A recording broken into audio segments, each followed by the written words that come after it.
kabuhayan. Nandito tayo sa Imus, sa Buhos. Ayan po, pinatigil po tayo rito. Ayan po, nakahinto po kami rito. Ayan.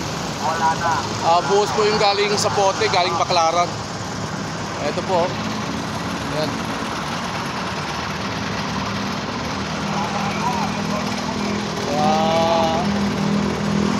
Maya pa siguro mga ilang minutes to bago dahil traffic galing Baclaran yung mga sasakyan, kaya buhos muna, kaya nakatigil kami ngayon.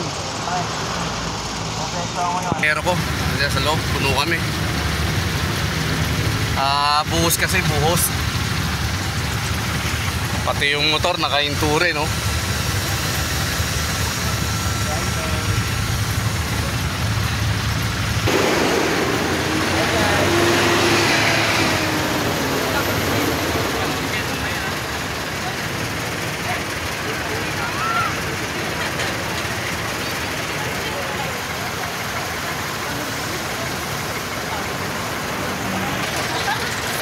Ay, nag-aantay na po sa aero. Ano? Matawag kayo mga estudyante, oh. Ay.